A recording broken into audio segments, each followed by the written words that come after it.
आपको यूपी का कैराना याद होगा।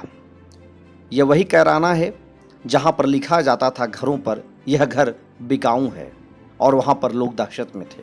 बड़ा मुद्दा बना, मसला बना, उस पर बहुत चर्चाएं हुई, बहुत स्टोरियां हुई, लेकिन उसका बड़ा मास्टरमाइंड कौन था?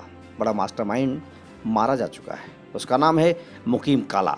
मुकीम काला, जी हाँ, कल जतकूट जेल में मारा गया। और मुकीम काला की कहानी अब आपको सुनना बहुत ज़रूरी है। जी न्यूज़ की वेबसाइट जो है उसके हिसाब से मैं बताता हूँ क्या छपी है खबर वहाँ पर आज। चित्रकूट जेल में हुए गैंगवार में मारा गया गैंगस्टर मुकीम काला पश्चिमी उत्तर प्रदेश में अपने आपराधिक कारनामों के लिए कुख्यात था और शामली जिले के कैराना के जहानपुरा गांव का रहने वाला था। उस पर लूट, हत्या, रंगदारी के दर्जनों मुकदमे दर्ज थे। कुछ दिन पहले सहारनपुर जेल से उसे चित्रकूट जेल शिफ्ट किया गया था, जहां शुक्रवार को उसकी हत्या हो जाती है। अखिलेश यादव की सरकार के दौरान कैराना में हिंदुओं के पलायन का मुद्दा खूब चर्चा में था। इस मामले में भी मुकीम काला का नाम सामने आया था। उस पर आरोप लगा था उसकी दहशत के चलते कैराना से हिंदू पलायन के लिए मजबूर हो रहे हैं। शामली जिले में उसका सिक्का चलता था। एक तरह से जिले में कोई भी बड़ी आपराधिक वारदात बिना उसकी मर्जी की नहीं होती थी। जी न्यूज़ की वेबसाइट में ही आगे लिखा जाता है, मुकीम काला पहले मकान निर्माण में चिनाई मिस्त्री के साथ मजदूरी करता था। उसने 10 साल पहले क्राइम की दुनिया में कदम रखा। रंगदारी न देने पर 2 सगे भाइयों की हत्या कर दी।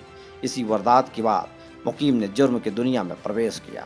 देखते ही देखते वह पश्चिमी यूपी के सबसे बड़े अपराधियों में शामिल हो गया। उसके जुर्म का कारोबार यूपी के अलावा हरियाणा के पानीपत, उत्तराखंड के देहरादून में भी फैला हुआ था। मुकीम काला पर 61 आपराधिक मुकदमे थे। मुकीम काला गैंग्स पुलिस के राडार पर तब आया जब उन्होंने पुलिस पर भी हमला करने शुरू कर दिए। पुलिस के मुताबिक दिसंबर 2011 में एनकाउंटर में मुस्तफ़ा उर्फ कग्गा मारा गया। मुकीम काला ने कग्गा की गैंग की बागडोर संभाली और वारदातों को अंजाम देना शुरू कर दिया। मुकीम काला के गांव में उसके परिवार का कोई सदस्य नहीं रहता है। वे मेरठ अन्य जगहों पर रहते हैं।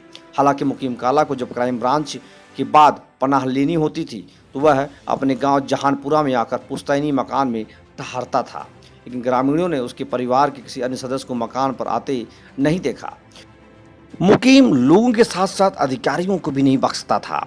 उसने एनआईए के अफसर तंजील अहमद को दिन दहाड़े मौत के घाट उतार दिया था। कहा जाता है कि मुकीम काला ने तंजील अहमद को मारने से पहले प्रैक्टिस के तौर पर लखनऊ में निर्दोष होटल मैनेजर की गोली मार करके हत्या कर दी थी। मुकीम काला की कहानियाँ इतनी ज़्यादा हैं जितनी सुनाए जाएं उतनी कम है। वेस्ट यूपी के कैराना समेत आसपास के इलाकों में मुकीम काला आतंक का पर्याय रहा था। कैराना में पलायन के पीछे मुख्य आरोपी मुकीम काला ही था। काला कैरानी क्षेत्र के जहानापुर का रहने वाला था। तमाम सारी बातें हो रही हैं। बीते साल मुकीम काला की मां मीना ने इलाहाबाद हाईकोर्ट में प्रार्थना पत्र दिया था। इसमें उन्होंने आशंका जताई थी काला का एनकाउंटर हो सकता है। मुकीम काला को पकड़ने के लिए पुलिस ने कई बार प्लान बनाया, लेकिन हर बार वह पुलिस की आंखों में धूल झोंक करके फरार हो जाता था। अक्टूबर 2015 में पुलिस ने मुकीम काला को उसके साथी साबिर के साथ गिरफ्तार किया था। काला को गिरफ्तार करने के बाद सहारनपुर जेल में रखा गया था, लेकिन बाद में उसे महाराजगंज जेल में शिफ्ट किया गया था। काला मुकीम मारा गया। बड़ी कहानी है इसकी। जितनी कहानियां देखेंगे उतनी ही कम है। पुलिस के मुताबिक दिसंबर 2011 में पुलिस एनकाउंटर में मुस्तफ़ा और कग्गा मारा गया था। उसके बाद से ही काला पर तमाम तरह की बातें सामने आ रही थी, लेकिन काला ने लगातार अपनी मौत को ढता दिया। लेकिन ईद के दिन काला मारा गया। आप देख रहे हैं पोल टॉक। लगातार देखने के लिए चैनल सब्सक्राइब करना न भूलें। धन्यवाद। जय हिंद, जय भारत।